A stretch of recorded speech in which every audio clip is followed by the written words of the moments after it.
Hey guys, welcome back to the channel. Another quick video. So I've been having problem with my Jeep where I lose power when I go on the highway, say above 50. Sometimes you won't shift easily, and I connected my super chip. I get two codes. One is the P0365, which is a camshaft position sensor B on bank one. And then also P0369, basically complaining about the same camshaft position in bank one. Now there are two. So this is the part basically. This is what you're looking at. It's a single T27, uh, um, uh, bolt on top. It goes into the engine, and this is a single plug that goes in. So on the passenger side, this is your bank one. On the driver's side, that is your bank two. So because I had a problem with this one, I went ahead and got this part from the dealership. I think online you can find it $30–40, but I paid about $80 for it just because I needed to fix it now. So I already put in the new one. Let me show you.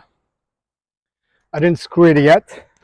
So like I said, it's a single T27 screw. You take it out, and the position is basically right here. And so right now, I put a cloth there to make sure that no debris will go into the engine bay, the engine. So let me remove that and position it back in. It's right here, a little tight space, but it's certainly doable. 40–50 bucks, get the part, change it yourself, and you will save hundreds of dollars from the trip to the dealership. So like I said, it's the single screw and the wiring plug-in that just gets connected. I locked it in already. I'm just going to screw it back in.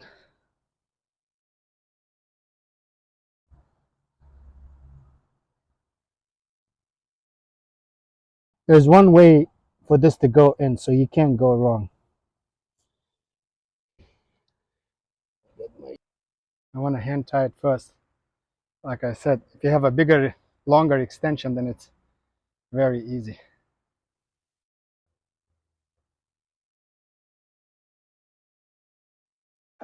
And now,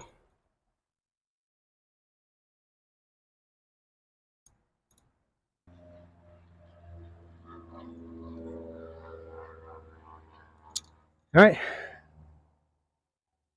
let me go ahead and start the engine, clear the codes, see how it is.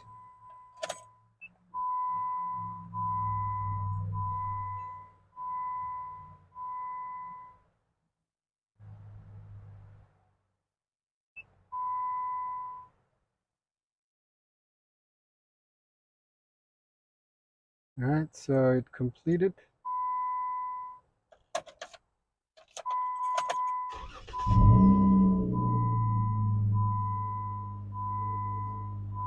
So I used to have the traction light on, and I used to have the check engine light on.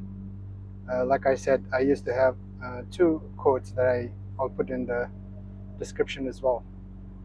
I'm still having problem with the electronic sway bar disconnect, but I know that's different. But the codes are gone. I'm going to drive it for a few days, make sure there's nothing before I post this video.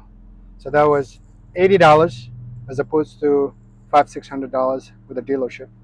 You just need to understand what kind of code you're getting, search for it, what the issue it is, and where the position of that sensor is. For me, like I said, I was getting both codes with bank one, and bank one is the easiest one on the passenger side. The one on the driver's side is bank two. Thanks for watching.